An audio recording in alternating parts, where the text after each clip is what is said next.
Welcome to It's the Economy, and this is an important food for thought. Earlier this month, ONDC, or the Open Network for Digital Commerce, stunned Bangaloreans with some large discounts for buyers on the platform. There were incentives for seller apps, for buyer apps, and for logistics delivery guys. And of course, all this is passed on to the buyer. On some occasions, the cost of food ordered from restaurants on ONDC turned out to be far cheaper than when ordered over Zomato or Swiggy. Stock market investors immediately questioned the wisdom of staying invested in Zomato. However, the discounts have now started falling. At least that's what people from Bengaluru tell us. But it marked the rise of ONDC as a future serious competitor to the duopoly of Zomato and Swiggy. To understand what's the business plan on ONDC's mind, I have with me the Chief Business Officer and President at ONDC, Shireesh Joshi. Mr. Joshi, good morning, and thank you very much indeed for joining us. Will, first up, can you tell us how the discounts are at this point in time? The Bangalore guys are better placed, but are you all still running neck and neck, or was that just an initial promotional burst?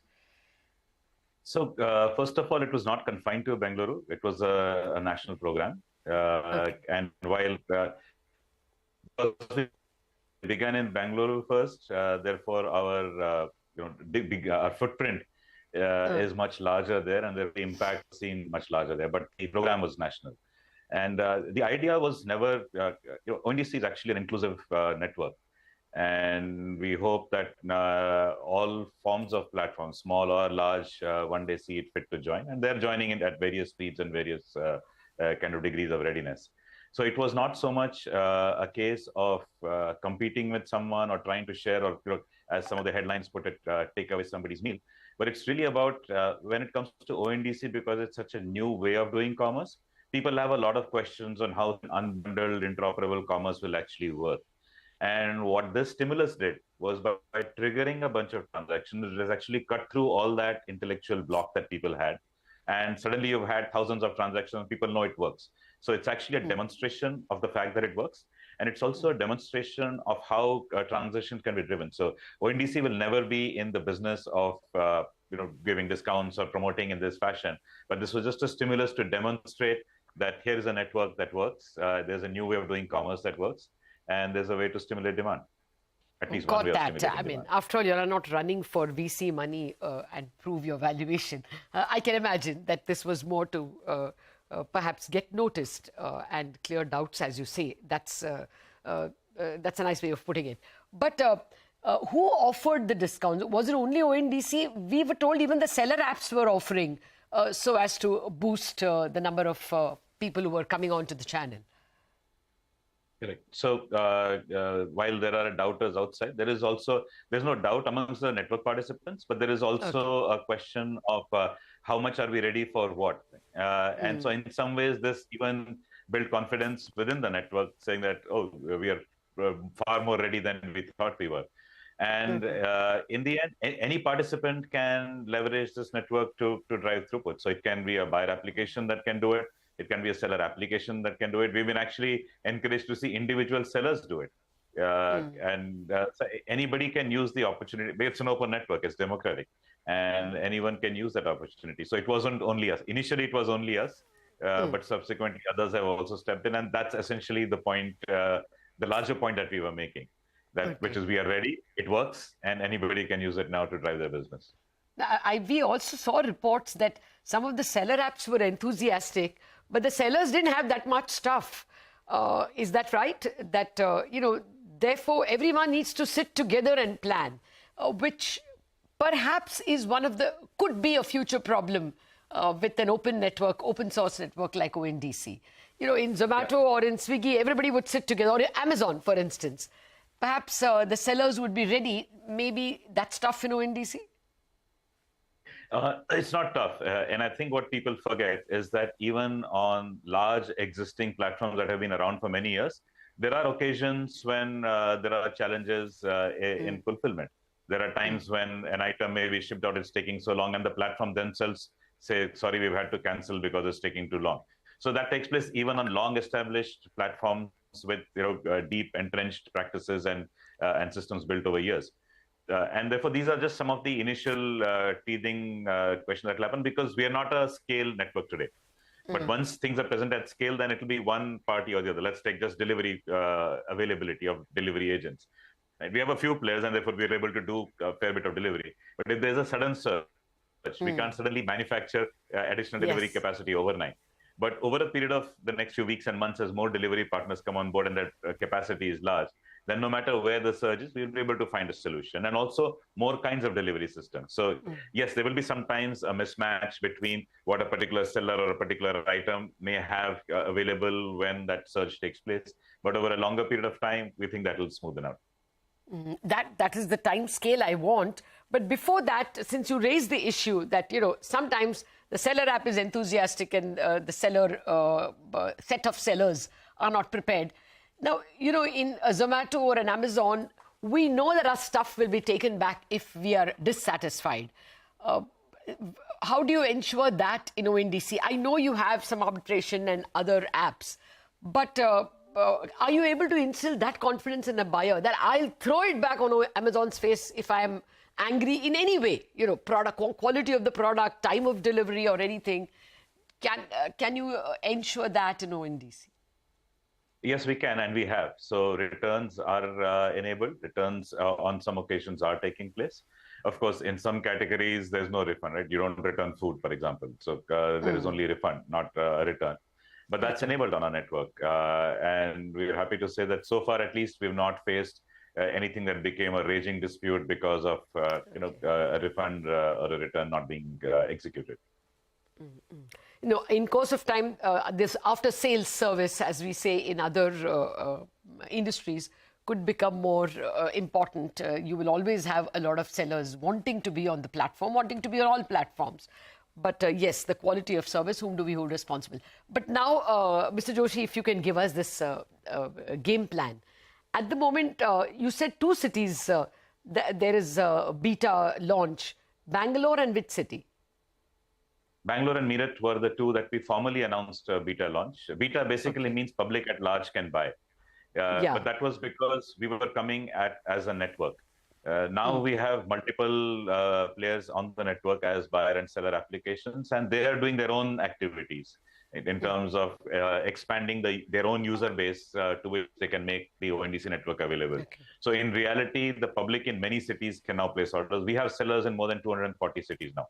Of course, in some of those cities, we have only 1 or 2 sellers, so not that these are scale cities. But buyers, depending on how the buyer applications have enabled, in any of these locations can now place an order. So while we have not formally announced a beta city, the individual buyer applications have reached out to their user bases and started enabling demand there. Okay, yeah, I know. I picked up from your website only that 236 cities have alpha launch or probably this closed user launch. And in 2 cities, it's available for the public, the beta launch. Now, this 236, what is the progress to get into beta, to get into general public?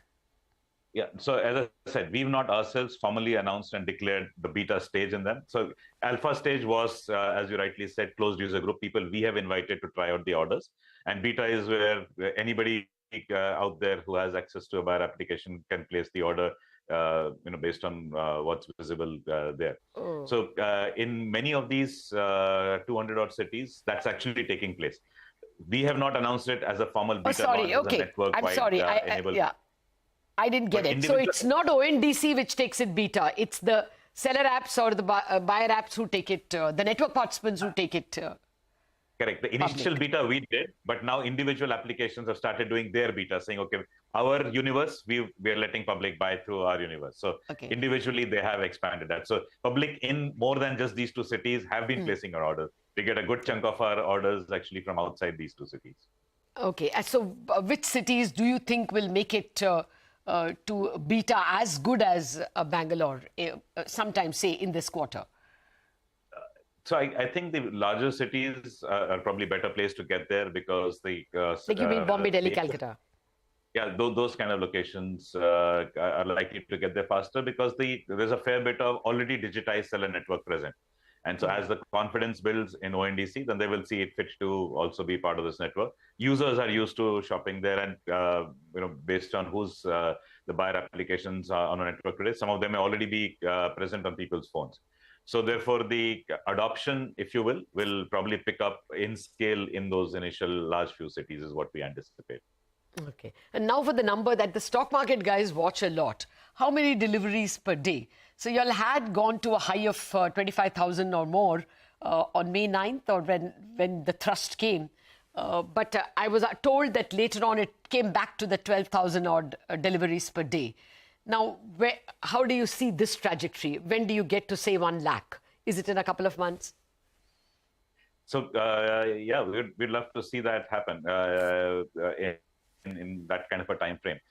People have to remember that we are not one single business organization controlling all the parts and executing it as a single plan.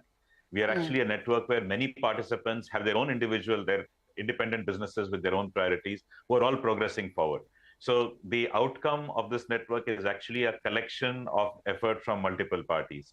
And the good news is everyone has tasted blood, if you will, and therefore they know that now the opportunity is right. But the lesson, the experience also taught them that there is an opportunity to optimize as we go forward. As in some of the cases that were highlighted in the media, that, for example, the price differential was huge. And it doesn't need to be that big to get somebody to try something out.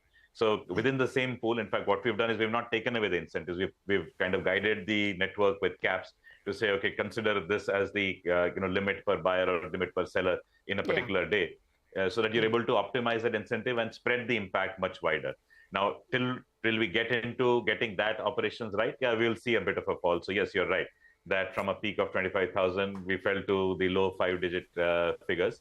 But it will pick up because every day new sellers are joining, applications are spreading their footprint, and soon the compensatory thrust just of the organic purchases will outweigh the drop that we've seen. So in a few days, or hopefully no more than just a handful of weeks, we should see us hitting 6 figures as well. Oh, that's excellent! In a few weeks, 6 weeks, you said. Yeah, or 6 figures. 6 figures. So it's hard to predict, right? Back in January, we were doing less than 100 orders a day, and nobody could have predicted that very soon we will hit 10,000. And this is a collective effort. When does the network effect kick in? When does that one magic moment happen, as it happened in the early part of May? So it's not a nice linear trajectory that you can use history to forecast. I agree, but still you are best placed, Mr. Joshi. If you can tell us what kind of scale, say if, on December 31st this year, what would you expect? Or if you want to take a nearer or further date, just give us an idea. Do we a number that you're targeting? This is very difficult to predict. So I'll tell you, not so much as a ONDC formal forecast, but I, as the business officer, I would love to see us hit 2 lakhs, 1 lakh in retail and 1 lakh in mobility. So we, as you're aware, we also have mobility services in Kochi and Bangalore, and we are clocking 30 to 40,000 rides a day there, as we do 10,000 retail orders. So we are at that halfway mark to 1 lakh in a way between these two broad groupings. And hopefully well before that, we should be crossing the 1 lakh number. And sometime between December and end of the financial year is where we would hope that we cross 2 lakhs a day, and that really would be a nice scale to have achieved. Okay, I would be glad if you found that a conservative estimate. Thank you very much, Shireesh Joshi, for joining us and explaining what the trajectory is and what we should expect from this network. Everyone is invested in this. Thank you very much for joining us. We'll wrap up on Bazaar on that cheerful note. Chartbusters up next.